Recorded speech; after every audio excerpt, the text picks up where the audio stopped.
ഓം ശ്രീ ഗുരുഭ്യോ നമ. ഹരിയോ. സംസ്കൃത ഭാഷാ സഹായിയുടെ 88ാമത്തെ ക്ലാസ്സിലേക്ക് എല്ലാവർക്കും സ്വാഗതം. ഇവിടെ ഇന്ന് നമുക്ക് ഞാൻ പറയാൻ പോകുന്നത്, അതായത് സംസ്കൃതത്തിൽ നിന്നും മലയാളത്തിൽ നിന്നും സംസ്കൃതത്തിലേക്കുള്ള മാറ്റം, ഒരു പരിഭാഷപ്പെടുത്തുക, ട്രാൻസ്ലേറ്റ് ചെയ്യുക. അതാണ് നമുക്കിന്ന് നോക്കാൻ പോകുന്നത്. കുറച്ച്, അതായത് വർത്തമാനകാലം, ഭൂതകാലം, ഭാവികാലം എങ്ങനെ വരും എല്ലാം നോക്കാം. അപ്പോൾ ആദ്യത്തെ നോക്കിക്കോളൂ. അവൻ പുസ്തകം വായിക്കുന്നു. അവൻ പുസ്തകം വായിക്കുന്നു. അവനെന്നുള്ളത് എല്ലാവർക്കും അറിയാം അല്ലേ? അവൻ സഹ. അവളാണെങ്കിലും സഹ. അവൻ എന്ന് പറയുമ്പോൾ സഹ വന്നു. സഹ. പുസ്തകം എന്നുള്ളതിന് സംസ്കൃതം പുസ്തകം തന്നെയാണ്. പുസ്തകം, സഹ പുസ്തകം. ഇനി വായിക്കുക. വായിക്കുന്നു എന്ന് പറയുമ്പോഴത്തേക്ക് വർത്തമാനകാലമാണ്, പ്രസൻറ്റ് ടെൻസ് ആണല്ലേ. വായിക്കുന്നു എന്നുള്ളതിനത് അതിന് എന്തോന്നാണ്? അത് സംസ്കൃതത്തിൽ വരുന്ന ധാതു പഠ് ധാതുവാണ്.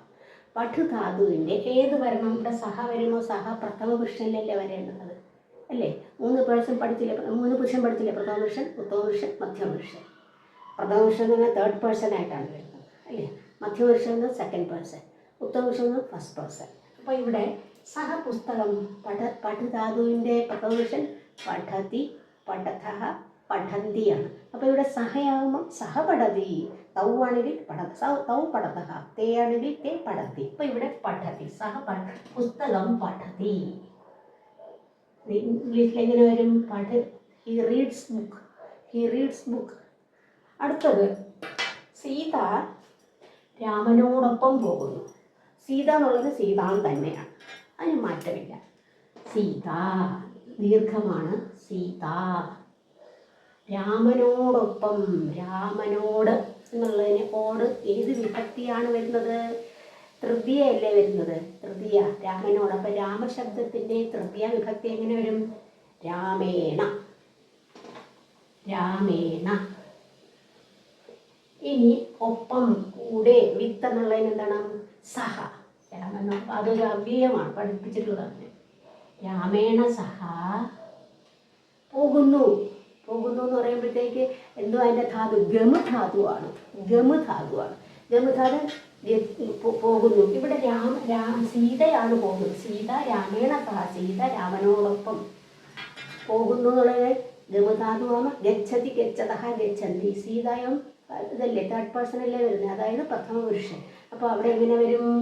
സഹ ഗച്ഛതി. ഗച്ഛതി. രാമേണ സഹ ഗച്ഛതി.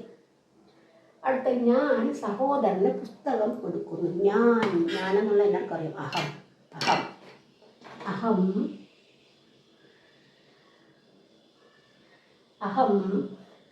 സഹോദരൻ. സഹോദരനുള്ള 2 വാക്ക്. ഭ്രാത എന്നൊരു സഹോദരൻ. സോദരഹ എന്ന് പറയാം. അപ്പോൾ ഭ്രാത വരുമ്പോഴത്തേക്ക് അതിൻ്റെ സഹോദരന് അത് ഏത് വിഭക്തി വരണം? സഹോദരനെന്ന്. അതായത് I am giving book to brother എന്നുള്ളതിനർത്ഥം. അപ്പം അങ്ങനെ വരും. ഭ്രാതൃശബ്ദത്തിൻ്റെ ചതുർത്ഥിയാണ് വരണം. ആയിക്കൊണ്ട് ചതുർത്ഥിയിലാണ്. ഭ്രാതൃശബ്ദത്തിൻ്റെ ചതുർത്ഥി ഭ്രാത്രേ. അഹം ഭ്രാത്രേ.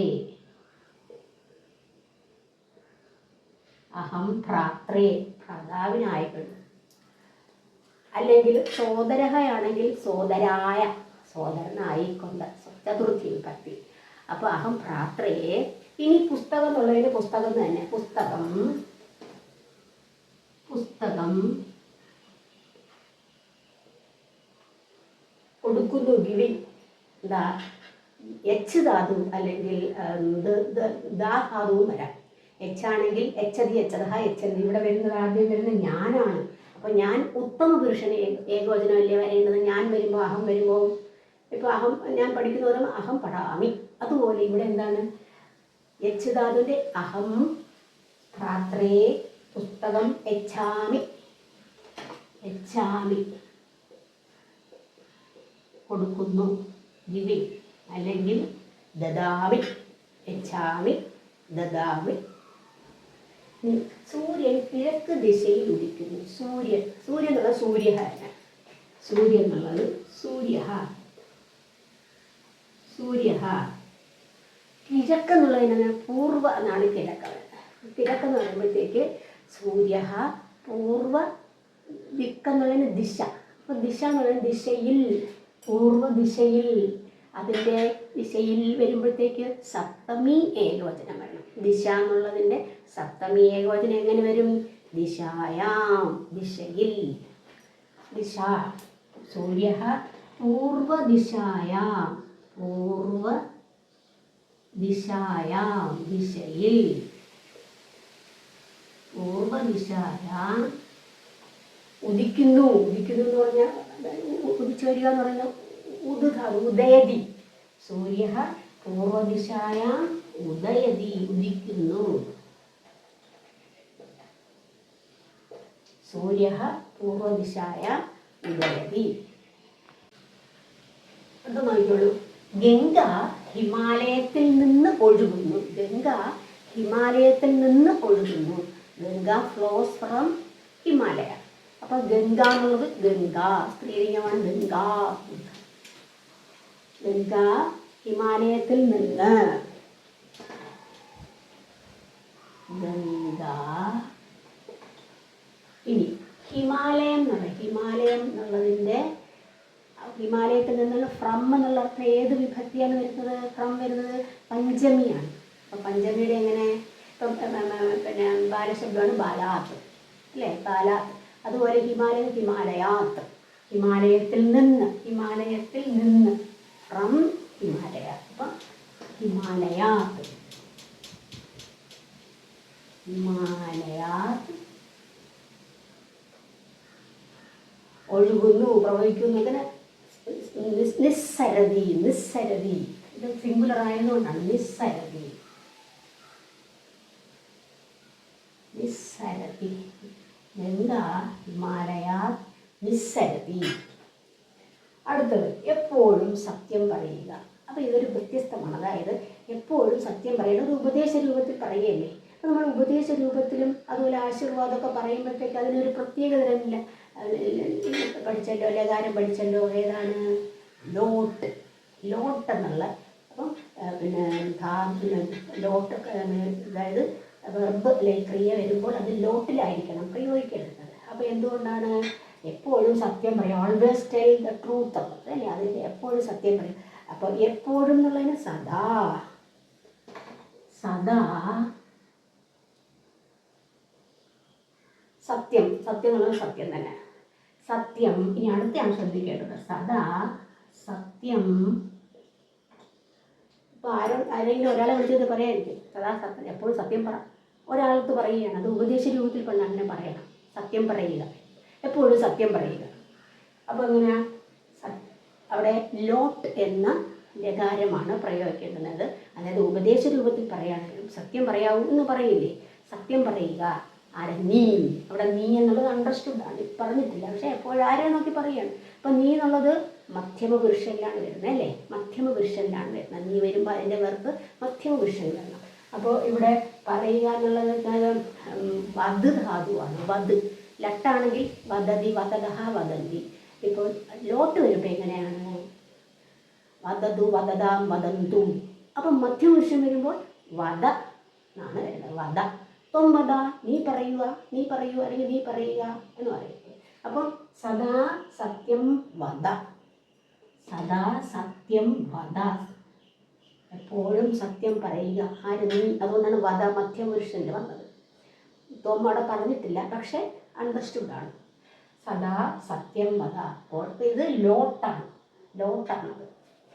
അടുത്തത് അവൻ എൻ്റെ സഹോദരനാണ്. അവൻ. അവൻ നേരത്തെ പഠിച്ചു സഹ. സഹ. ഇനി എൻ്റെ എന്നുള്ളത് നോക്കണം. എൻ്റെ എന്നുള്ളത് ഞാൻ എന്നുള്ളതിൻ്റെ ഏത് വിഭക്തി വരും? അതായത് അസ്മത് ശബ്ദമാണ്. അഹം, ആവാം, വയം. അതിൻ്റെ ഏത് വരും? എൻ്റെ എന്നുള്ളത് ഷഷ്ടി ആയിട്ട് ഏകവചനം. ഷഷ്ടി ഏകവചനം. അപ്പോൾ എൻ്റെ എന്നുള്ളതിന് ഷഷ്ടി എന്താണ്? അസ്മത് ശബ്ദത്തിൻ്റെ ഷഷ്ടി മമ. സഹ മമ. സഹോദരൻ എന്നുള്ളതിന് നേരത്തെ പറഞ്ഞു ഭ്രാതൃശബ്ദം. ഭ്രാത എന്നുള്ളതാണ്. അപ്പം സഹ മമ ഭ്രാത. അസ്തി ആകുന്നു, ആണ്. സഹ മമ ഭ്രാത അസ്തി, അവൻ എൻ്റെ സഹോദരനാണ് അല്ലെങ്കിൽ സഹോദരനാകുന്നു എന്നുള്ളത്. അടുത്ത ഭഗവാൻ എല്ലായിടത്തുമുണ്ട്. ഭഗവാൻ എല്ലായിടമുണ്ട്. അപ്പോൾ ഗോഡ് ഈസ് എവറിവെയർ എന്നുള്ളത് ഭഗവാൻ എല്ലായിടത്തും ഉണ്ട്. അതെങ്ങനെ വരുന്നു? ഭഗവാൻ എന്നുള്ളതിന് ഭഗവാൻ അല്ലെങ്കിൽ ഈശ്വര പറയാം. ഈശ്വര അല്ലെങ്കിൽ ഭഗവാൻ പറയാം. ഈശ്വര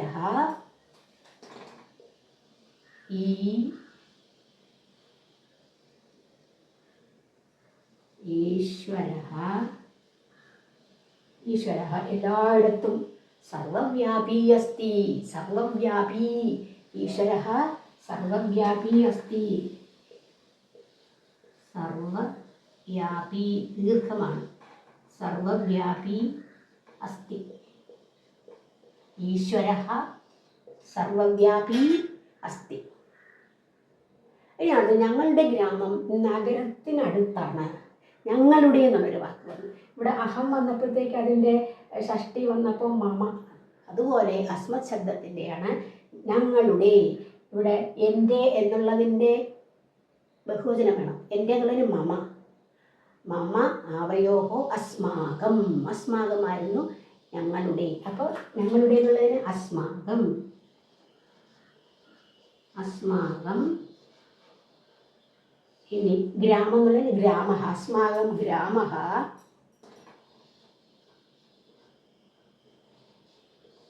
അസ്മാകം ഗ്രാമ. നഗരം എന്നുള്ളതിന് നഗരം എന്നുള്ളതിനടുത്താണ്. നഗരത്തിനടുത്താണ്. അസ്മാകം ഗ്രാമ നഗരത്തിൻ്റെ അടുത്താണെന്ന് പറയുന്നത് നഗരത്തിൻ്റെ അടുത്ത് അല്ലെങ്കിൽ നഗര അതിൻ്റെ ഷഷ്ടി നഗരസ്യ. നഗരസ്യ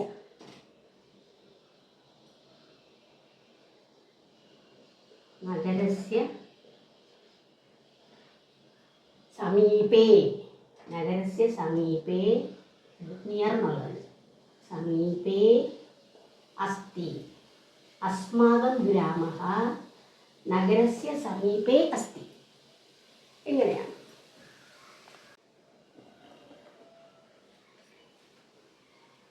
അടുത്ത നോക്കിക്കോളൂ. അശോകൻ പ്രസിദ്ധനായ രാജാവായിരുന്നു. അശോകൻ പ്രസിദ്ധനായ രാജാവായിരുന്നു. അശോകനെ കുറിച്ച് കേട്ടിട്ടുണ്ടല്ലേ? അശോകൻ അശോക. അശോകൻ എന്നാൽ അശോക. അശോക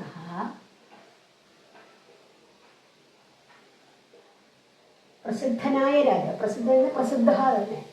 അശോക പ്രസിദ്ധ. ഇനിയാണ് ശ്രദ്ധിക്കേണ്ടത്. രാജാവായിരുന്നു. രാജാനോ രാജാനഹയാണ്. അപ്പോൾ ഒരു രാജാവില്ല. അപ്പോൾ രാജാ.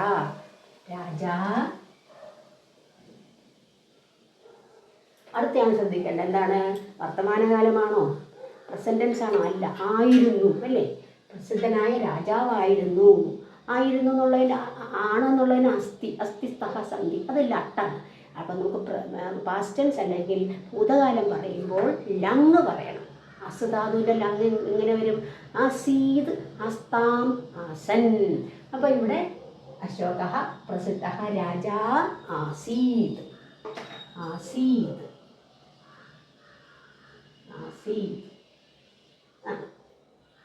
പാസ്റ്റ് ടെൻസ് വന്നു. ഇനി ദശരഥ രാജാവിൻ്റെ രാജ്യം അയോധ്യ ആയിരുന്നു. ദശരഥ രാജാവിൻ്റെ രാജ്യം. ദശരഥ രാജാവിൻ്റെ അത് ചേർത്ത് പറയുന്നത് ആദ്യം രാജാവിൻ്റെ വേണം. രാജ എന്നുള്ള ശബ്ദത്തിൻ്റെ ഷഷ്ടി, രാജാവിൻ്റെ എന്ന് പറയുമ്പോൾ ഷഷ്ടി തന്നെയാണ് പ്രയോഗിക്കണം അല്ലേ? അപ്പോൾ അവിടെ രാജാവ് എന്നുള്ളതിന് ഷഷ്ടി രാജ്ഞഃ.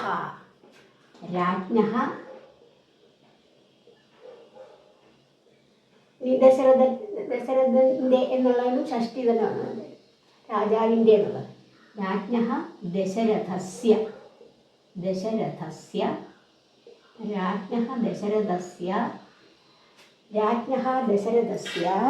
രാജ്യം. അദ്ദേഹത്തിൻ്റെ രാജ്യം എന്നുള്ള രാജ്യം എന്നല്ല പറയുന്നത്,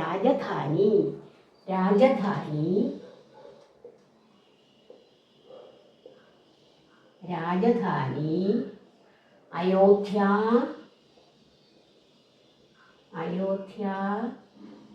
അവിടെ അതുപോലെ തന്നെ ആയിരുന്നു, പാസ്റ്റ് ടെൻസ് ആണ്. ആസീദ്, രാജധാനി ആസീദ്.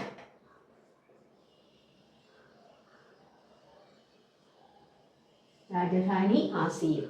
അപ്പോൾ രാജ്ഞഃ ദശരഥസ്യ രാജധാനി അയോധ്യ ആസീത്. ഇനി അടുത്തത്, അദ്ദേഹത്തിന് രാമൻ, ലക്ഷ്മണൻ, ഭരതൻ, ശത്രുഘ്നൻ എന്നീ 4 പുത്രന്മാരുണ്ടായിരുന്നു. അദ്ദേഹത്തിന് എന്നുള്ള ഇന്ത്യയൊക്കെ വരുന്നത് ഏത് വിഭക്തിയാണ്? ഷഷ്ടിയാണ്. അദ്ദേഹത്തിന് എന്ന് പറയുമ്പോൾ സഹയാണ് അവൻ എന്നുള്ളത്. അപ്പോൾ അവനല്ല അദ്ദേഹം എന്ന് പറയുന്നത്. അപ്പോൾ അതിൻ്റെ ഷഷ്ടി തസ്യ, തസ്യ തയോഹോ തേഷാം എന്നുള്ളത്. അപ്പോൾ തസ്യ അദ്ദേഹത്തിന്, തസ്യ രാമൻ, രാമൻ എന്നുള്ള രാമ, തസ്യ രാമ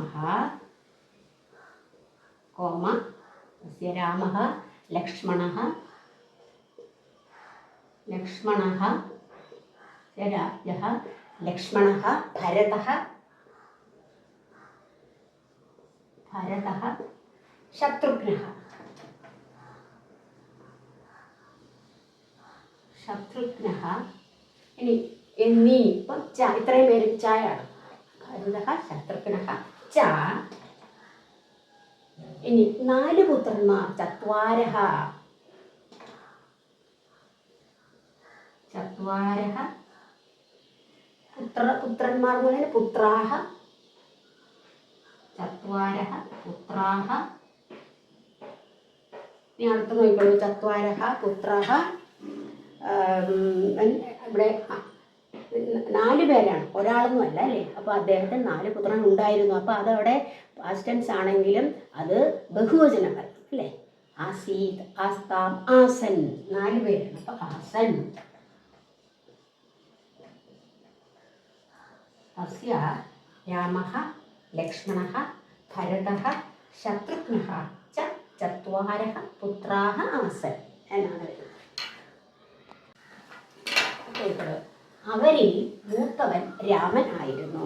അവരിൽ വന്നത് ഏതാണ്? സപ്തമി ആണ് വരുന്നത്. അവരിൽ അത് ബഹുവചനമാണ് വരുന്നത്. സപ്തമി ഇപ്പോൾ സഹ എന്നുള്ളതിൻ്റെ അല്ലെങ്കിൽ തച്ഛബ്ദത്തിൻ്റെ സപ്തമി എങ്ങനെ വരും? തസ്മിൻ തയോഹോ തേഷു. ഷഷ്ടി വന്നപ്പോൾ തസ്യ തയോഹോ തേഷാം. സപ്തമി വന്നപ്പോൾ തസ്മിൻ തയോഹോ തേഷു. അപ്പോൾ ബഹുവചനം എന്താണ്? തേഷു, ഹേമന്തം, അവരിൽ. തേഷു, തേഷു മൂത്തവൻ, മൂത്തവൻ എന്നുള്ള ചേട്ടനായിരിക്കും. ജ്യേഷ്ഠ, ജ്യേഷ്ഠ, ജ്യേഷ്ഠ രാമൻ, രാമ. ജ്യേഷ്ഠ രാമ ആയിരുന്നു എന്ന് നേരത്തെ വന്നു. അസുധാതുവിൻ്റെ ആസീത്. ജ്യേഷ്ഠ രാമ ആസീത്, രാമ ആസീത്. ഇനി അടുത്തൊരു ചോദ്യരൂപത്തിൽ എങ്ങനെ പറയുന്നുണ്ടോ? ചോദ്യരൂപത്തിലാണെങ്കിൽ നിനക്ക് ഈ പുസ്തകം വായിക്കാൻ കഴിയുമോ? ഒരു ചോദ്യമാണ് അല്ലേ. നിനക്ക് ഈ പുസ്തകം വായിക്കാൻ കഴിയുമോ? അപ്പോൾ നമ്മളെപ്പോഴും ചോദ്യം ചോദിക്കുമ്പോൾ ആദ്യം കിം ആ രീതിയിൽ പറയണം. കിം, ആദ്യം കിം ചേർക്കുക. കിം, പിന്നെ വേണം നിനക്ക് ചേർക്കാൻ. കിം നിനക്ക് എന്നുള്ളത്, നിനക്ക് ത്വം, കിം ത്വം. ഈ എന്നുള്ള ഇതം, ഇതം പുസ്തകം, പുസ്തകം തന്നെ. പുസ്തകം, ഇതം പുസ്തകം, ഇതം പുസ്തകം. ഇനി അടുത്ത ശ്രദ്ധിച്ചിരിക്കുക. ഇതം പുസ്തകം ഇവിടെ വായിക്കാൻ, വായിക്കുക എന്നുള്ളതിനെ പഠുധാതുവാണ് അല്ലേ. അതിൻ്റെ കൂടെ ഒരു തുമിൻ പ്രത്യയം പഠിച്ചതാണ്. തുമിൻ പ്രത്യയം ചേർക്കുമ്പോൾ പഠിത്തും, പഠിക്കുവാൻ അല്ലെങ്കിൽ വായിക്കുവാൻ എന്നുള്ള അർത്ഥമാണ്. തുമിൻ പ്രത്യയം ചേർത്തു, അതാണ് പഠിത്തും. പുസ്തകം വായിക്കാനുള്ളതിന് പഠിത്തും. ത്വം കിം ത്വം പുസ്തകം പഠിത്തും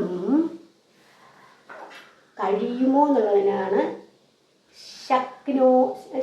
ത്വം ആയതുകൊണ്ട് ശക്നോതി, ശക്നോതി പ്രഥമ പുരുഷൻ, മധ്യമ പുരുഷനാണ് കിം ത്വം വരുമ്പോൾ വരണം. അപ്പം ശക്നോഷി, പഠിതും ശക്നോഷി കഴിയുമോ,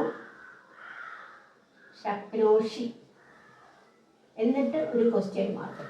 കിം ത്വം ഇതം പുസ്തകം പഠിതും ശക്നോഷി. ഈ പുസ്തകം വായിക്കാൻ കഴിയുമോ? മനസ്സിലായി. അടുത്തത്, ഞാൻ ബാലനോടൊപ്പം ആഹാരം കഴിക്കും. ഞാൻ ബാലനോടൊപ്പം, ഞാൻ അറിയും, അഹം, അഹം ബാലനോട് നേരത്തെ വന്നു. ബാലനോട് എന്നുള്ളത് ഏത് വിഭക്തി വരും? ബാലനോട് തൃതീയാണ് വരുന്നത് അല്ലേ? ബാലശബ്ദത്തിൻ്റെ തൃതീയ ബാലേന. ബാലേന ബാലാഭ്യം ബാലേഹി. ബാലേന ബാലേന. ഒപ്പം കൂടെ, അത് നേരത്തെ വന്നു. സഹ. ബാലേന സഹ. ആഹാരം എന്നുള്ളത് ഭോജനം. ഭോജനം. ഇനി അടുത്ത നോക്കിക്കോളൂ. അടുത്ത വരുന്നത് കഴിക്കും. അതായത് ഭാവി കാലമാണ്, ഫ്യൂച്ചർ ടെൻസാണ് അല്ലേ? അപ്പോൾ ഇത് കഴിക്കുന്നുള്ളതിന് ഭക്ഷയിഷ്യതി എന്നാണ്. അപ്പോൾ ഇവിടെ അഹം വരുമ്പോൾ ഭക്ഷയിഷ്യാമി.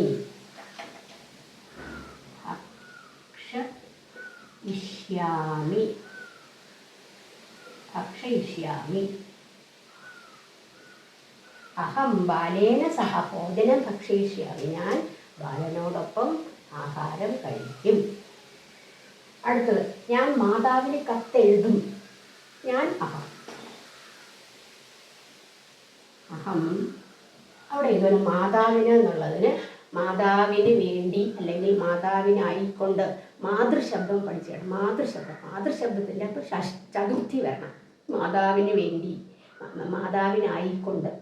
അപ്പം മാത്രേ നമ്മൾ ഭ്രാതൃശബ്ദം പഠിച്ചത് ഭ്രാത്രേ. അതുപോലെ മാത്രേ അഹം. മാത്രേ മാതാവിന് വേണ്ടി അല്ലെങ്കിൽ മാതാവിനായിക്കൊണ്ട്.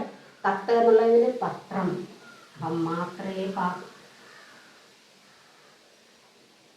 പത്രം.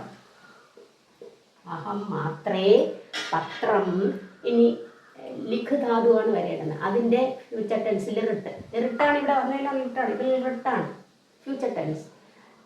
അതെങ്ങനെ വരും? ഭാവികാലം. പത്രം ലേഖിഷ്യാമി. ഇവിടെ അഹം വന്നതുകൊണ്ട് ലേഖിഷ്യാമി, എഴുതും. ലേഖിഷ്യാമി ഇതാണ്. അപ്പം വർത്തമാനകാലം, ഭൂതകാലം, ഭാവികാലം മൂന്നിനെ കുറേ ഓരോ ഇതിൻ്റെ ഒരു എക്സാമ്പിൾ തന്നിട്ടുണ്ട് എങ്ങനെയാണ് ചെയ്യുന്നതെന്ന്.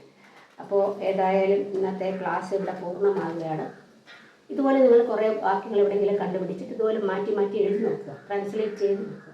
അപ്പോൾ ഏകദേശം സിമ്പിൾ സെൻറ്റൻസ് ആദ്യം നോക്കുക, പിന്നെ വലിയ വലിയ സെൻറ്റൻസ്.